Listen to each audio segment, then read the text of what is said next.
Hey guys, welcome to Whiskey, Lead, and Steel, Feelings Hurt While You Wait, the official podcast of Aggressive Defensive Solutions. I'm Lee Curling, and with me as always, the one and only Rick Sutton. All right. Hey guys, today we're going to talk about something that really is important, really is, especially if you are an instructor and you do not understand the term vicarious liability.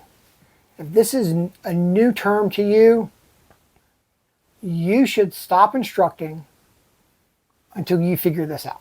Yeah. Right? So today we're going to talk about vicarious liability, or otherwise subtitled as how you can get sued into homelessness and live in a cardboard box under a bridge. Yeah. Is that a fair statement? Yeah, that's the big, and I'm gonna dovetail onto that one. So, if you are an instructor, especially if you're teaching anything that has to do with defensive shooting, defensive tactics, fighting, fist fight, anything that has to do with you fighting with another human being in a defensive manner. I'm not talking about being a cage fighter, because you have nunchuck skills, but if you are teaching that and you go to work for another company, right, and they want you to come work for them because they have the bigger dojo or they have the bigger range or whatever, you need to ask this question of them. What is your vicarious liability mitigation protocol, or words to that effect? And if they can't answer the questions that we're about to answer pertaining to that, or if they give you the blank stare, like you just asked them why in the world people put whiskey in their beer, leave. Don't work for them. Because if they don't know what vicarious liability is, they are not going to protect you from vicarious liability. And then you're screwed. Yeah. All right. So, you want to give a real quick overview of vicarious liability? Real quick concept of what vicarious liability is.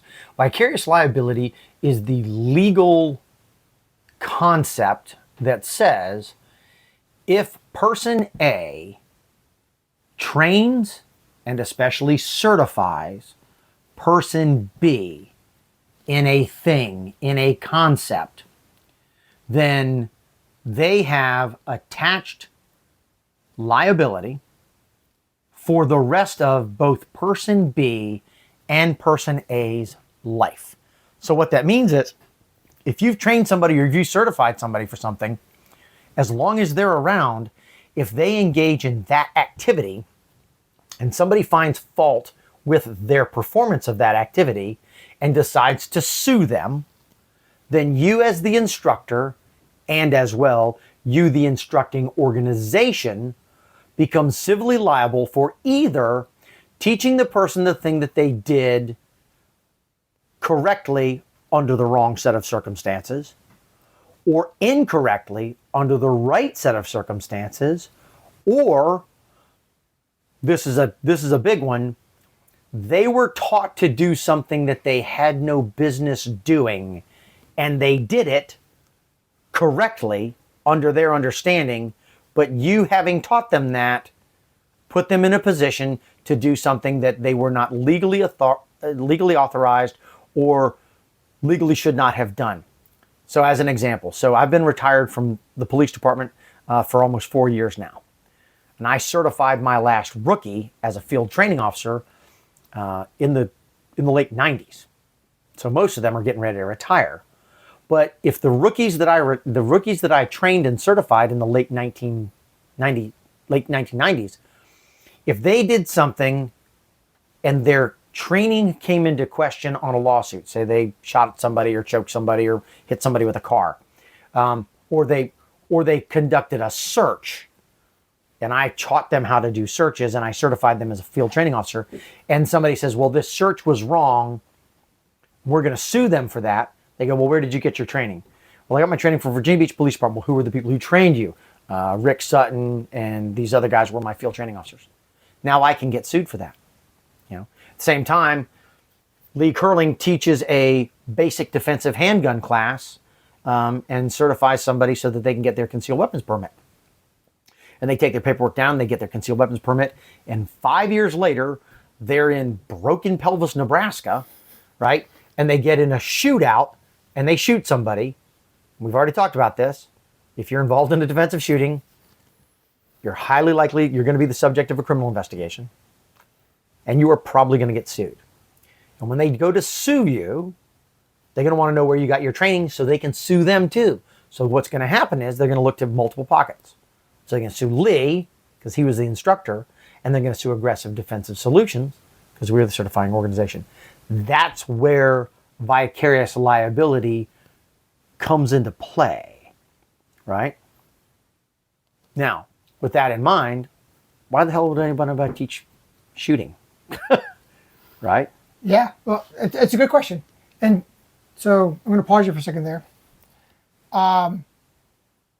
So I'm going to encourage everybody. This is a short version that's up on YouTube. I'm going to encourage everybody to look down the link below. Check out on Spotify the long version of this, where we're going to go into this in much greater depth.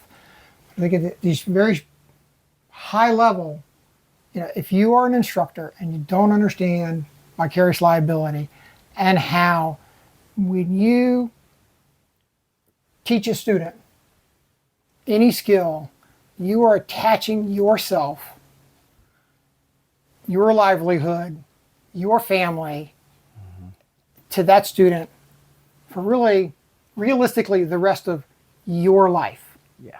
Right? We talk about A or B or whomever's life, but really it's the rest of your life.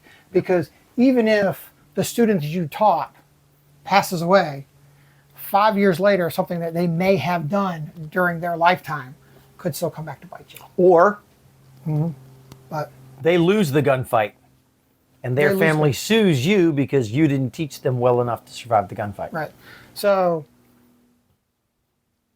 flip on over to Spotify, watch the long version, and we'll catch you next week. Be safe out there.